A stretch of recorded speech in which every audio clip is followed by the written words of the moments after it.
早晨，十字牌早餐。今日我哋繼續睇詩篇第18篇，我哋睇20至29節嘅部分嘅。我哋先讀經文。耶和華按着我的公義報答我，按着我手中的清潔賞賜我，因為我遵守了耶和華的道，未曾作惡離開我的神。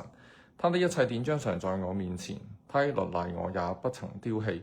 我在他面前作了完全人，我也保守自己遠離我的罪孽。所以耶和華按我的公義，按我在他眼前手中的清潔償還我。慈愛的人，你以慈愛待他；完全的人，你以完全待他；清潔的人，你以清潔待他；乖僻的人，你以彎曲待他；困苦的百姓，你必拯救；高傲的眼目，你必使他降卑。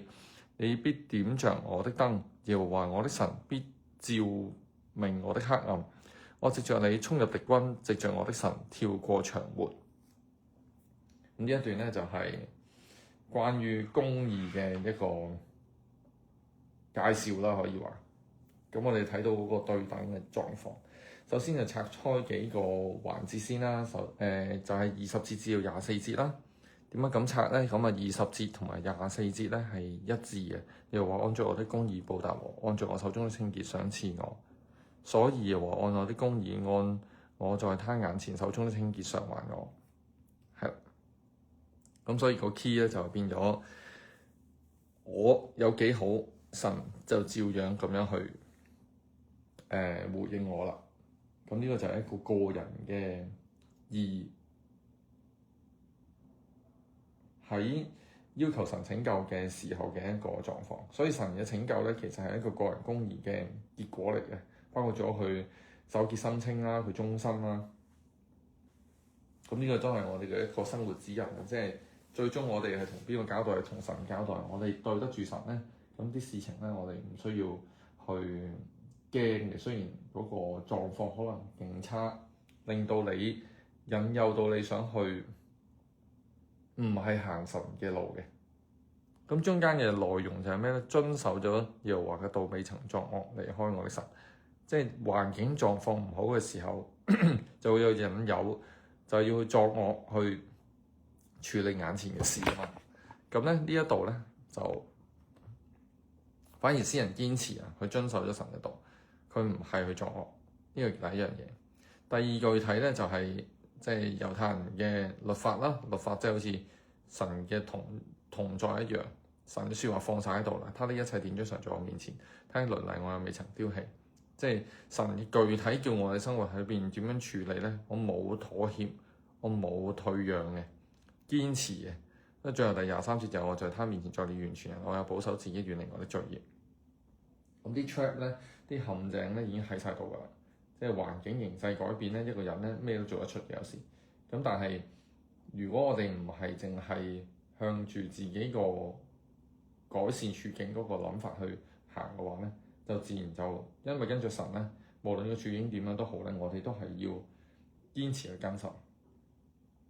咁跟住咧就係第25、第26節，慈愛的人你以慈愛待他，完全的人你以完全待他，清潔的人你以清潔待他，乖僻的人你以彎曲待他。咁即係慈愛啦、完全啦、清潔啦，就係做到嘅人，神就同樣相等地去回應佢。乖僻嘅人咧，咪就用彎曲待佢咯。咁呢個就係講緊嗰種忠誠啊，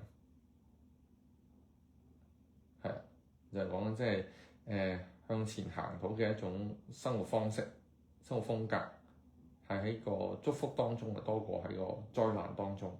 咁先決條件就係你係慈愛，你係完全，你係清潔。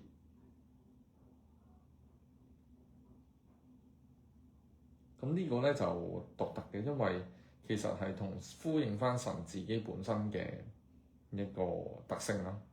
即係好似神係完全，神係清潔，神係有慈愛，你係學似佢，咁所以你跟翻佢原本嗰個狀況，佢就用相同嘅性質去回應你咯，係嘛？即係你學習神嘅慈愛去對其他人慈愛，咁你喺患難當中，神亦都用慈愛去對你。咁如果你係扭曲咗嘅，咁神唔係扭曲噶嘛，咁神回應你嘅方法唯有用翻扭曲嘅方式去對待你啦。咁呢個就係好多人可能面對個世界係扭曲嘅時候，佢覺得要用扭曲去回應個世界啊嘛。但係其實真實係當我哋扭曲嘅時候，神係會用扭曲嚟對應翻我哋咯。咁我哋究竟要點樣選擇咧？係選擇正直定係彎曲咧？咁而最後咧就係27至29節啦。嗱，所以咧個處境冇改變㗎，處境係冇嘅。困苦嘅百姓你必拯救，高傲嘅眼目你必使他降卑啊嘛。即係喺一個世界嘅扭曲嘅狀況，如果我哋跟住世界扭曲咧，神就用扭曲嚟對待我哋。如果我哋跟從神係正直嘅話咧，神就用翻顛覆性嘅方法咧去改變個狀況。係啦，所以究竟係直定係彎咧？呢個真係好特別啊！不斷喺度講緊直定係彎嘅一個狀況。咁啊，困苦嘅百姓佢又去救，驕傲嘅眼目佢又令佢降卑。係呢個咪就係扭轉翻咯，係嘛？世界扭曲咗嘛，咁啊神就扭翻轉頭。你必點著我的燈，又話我的神必照明我的黑暗。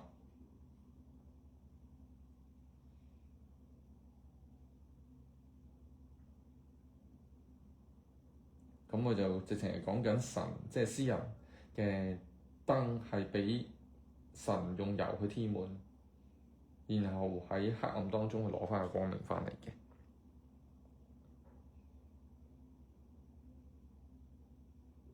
咁而最後有照明嘅底下，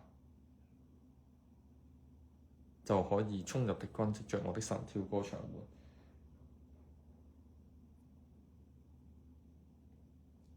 就好似即係一個人喺一個森林裏邊，佢冇咗個照明，但係神有源源不絕嘅炭火俾佢去燒。佢嘅形容就係好似你有火咧，咁啲狼就唔敢走埋嚟咯。係啊，即使好似喺打仗嘅狀況裏邊，人哋有任何嘅防衛咧，你背後力量夠大都可以去蓋過佢。咁呢段就好仔細咁樣俾我哋睇到呢個世界嘅扭曲，同埋我哋係咪喺扭曲當中保持正直嘅一種提醒。我哋一齊禱告。主啊，多謝你，即係俾我哋去知道我哋要學像你。除咗你嘅話語叫我哋去跟從，唔係單單你係一個暴君，所以我哋去害怕，所以我哋要跟從，反而係你嘅本性就係如此，所以我哋要學習你，亦都去堅持去學習，堅持去同你去相近，讓到我哋喺呢個扭曲嘅世界裏邊，最終因着你嘅撥亂反正，而我哋都可以得到顛覆性嘅反擊，去改變我哋嘅逆境。呢個都係我哋同你嘅親密嘅關係嘅一種表現。我哋多謝你，就禱告奉主耶穌名字求，阿門。